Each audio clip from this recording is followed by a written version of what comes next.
You can go to the Sea of Reeds in Egypt. Matter of fact, they said that it's close to where they believe the biblical Israelites in the Exodus would have left. The Sea of Reeds is not a sea, it's a marsh. So it's not, we have to understand that the Red Sea was a mistranslation when it came into the King James Version. Even the Geneva Bible, which predates the King James Version of the Bible. Also, too, we said under the Red Sea, you can find a chariot from the 19th dynasty. But right next to it, you can find a toilet that's Coca-Cola can. You can go see it for yourself. Also, too, the 19th dynasty, of Egypt, when you look at the 19th dynasty of Egypt and the history that was recorded at the time, historically, Exodus could not have taken place in the 19th dynasty. But we know for the simple fact that in the 19th dynasty, we had the Pharaoh Ramses III.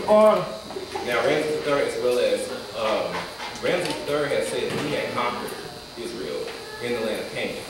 Now, the 19th dynasty was when the Exodus took place. How was this Pharaoh conquering Israel if they're already in the land of Canaan? According to the Bible, Israel didn't get conquered in the land of Canaan by the Egyptians. There's a stela, I had it written in my notes, a stela, where it says that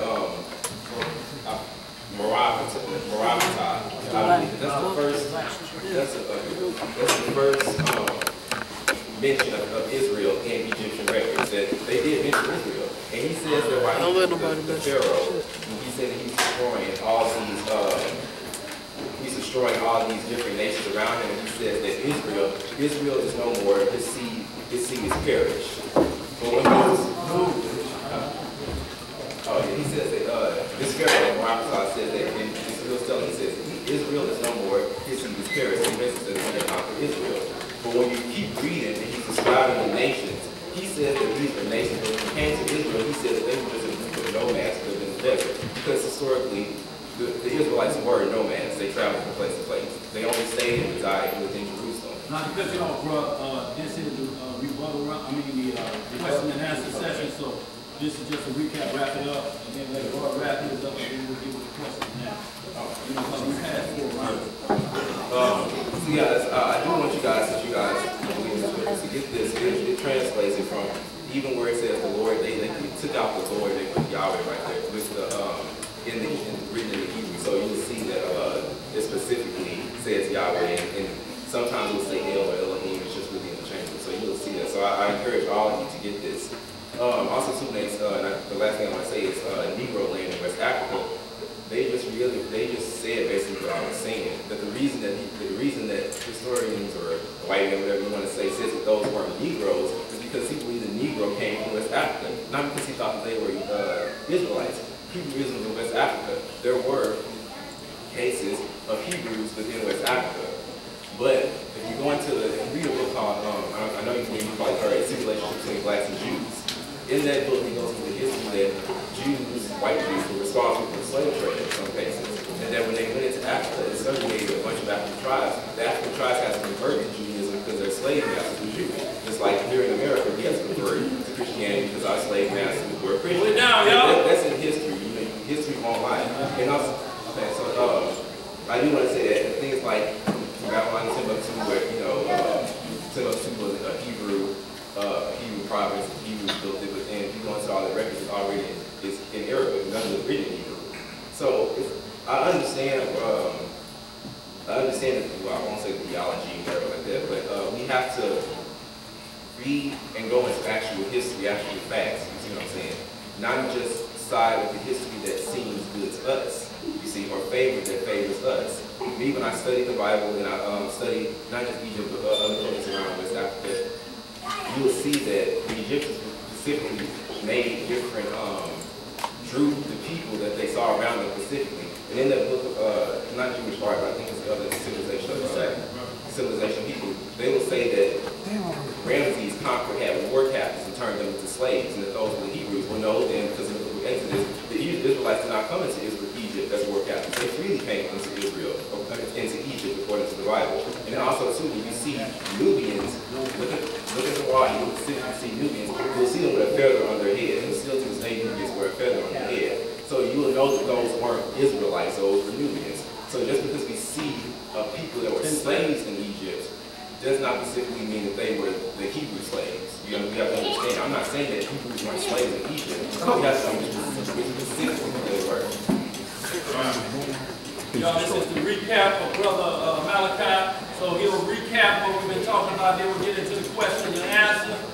So, you know, let him get his recap in. Go ahead, Malachi. All right, he's talking about the picture history of Jewish civilization, showed them those war captives. We get to the book of Joshua. We went to war with the Egyptians and saved them plenty of times. And upon our saving them, they had fled from the front line. We came back into Egypt and put a lot of them to the sword. Now we started building treasure cities for Pharaoh. And they craftily put us into slavery. They was paying us, and then it was us working alongside with the Egyptians, and one by one they started sliding out craftily until you looked up and they imposed their will on us. That's why it says chained war captives, because we had went to war and saved Egypt. And they tell you in the very book of Exodus that we became a mighty and great army in Egypt. Armies fight wars. So again, you stand corrected on that. And then this right here, this Manetha Postile is on the back page, or the second to the last page on your packet that we gave y'all, archaeological proof of Israel's existence. We got the Shalmaneser stele, came to the throne of Assyria in 859 BC and reigned in the 824 BC. He was the son of the mighty conqueror Ahushapar, and the first Syrian king to go to war with Israel. And then on the very next one, it shows King Jehu bowing down.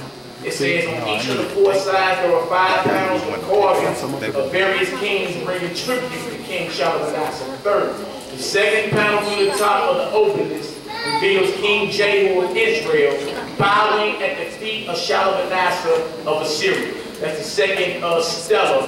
That's the one right there in the middle, second from the left. Now if you go now, he brought up the Manetha Postile, also known as the stele or Israel stele or victory stele of Brit-HaHadashah, is an inscription by the ancient Egyptian king Brit-HaHadashah, reigned from 1213 to 1203, discovered by Flinders Petrie in 1896 at Thebes. Brother got the book right over there. At Thebes. Hold it up, bro.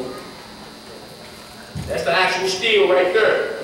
And it says, and now housed the Egyptian Museum in Cairo, line 27. Israel is desolate. Her seed is not desolate. They don't say that they don't exist no more. Also, we got the letter from the Elephantine Papyri requesting the rebuilding of the Jewish temple at Elephantine, Egypt. Now let's go on to this, the very front page. 10 plagues accounting Egypt. Very front page, War Papyrus. It goes into, it says, plagues throughout the land, blood is everywhere. Torah, Exodus, chapter 7 and 20. All the waters of the river were turned to blood.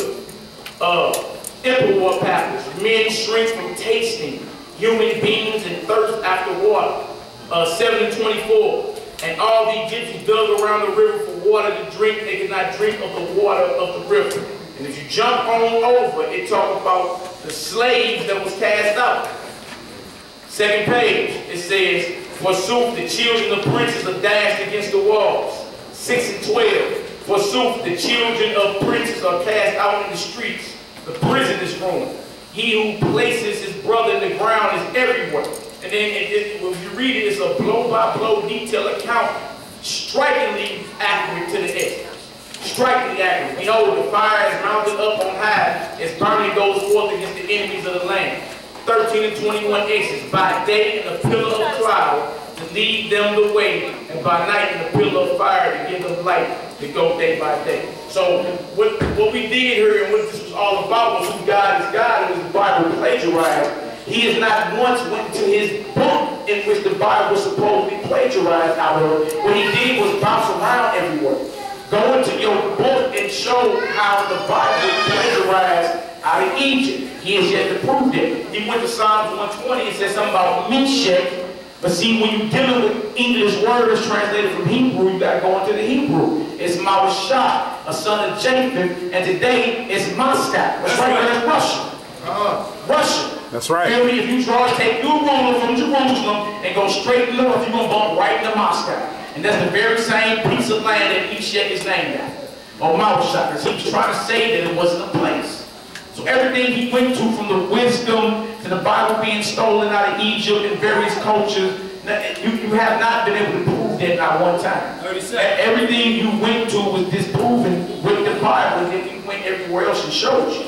You feel me? And again, why are the Romans writing about Christ and they bragging about putting him to death? Bragging about feeding his people to the dogs and lions and nailing them to crosses. You feel me? But these people were clearly teaching something that was totally against the way of Romans, the ideology, the Caesars, and everything. Wait, and one thing you also said, again, we're going to get back on Africa. You also said that us bringing our Negroes didn't really prove who they were, but it was different groups of people. Now, not yet have you brought an historian out to prove it. You're only speaking out to your own imagination of your heart. You ain't brought out nothing to prove anything that you said about Africa, and us not being there.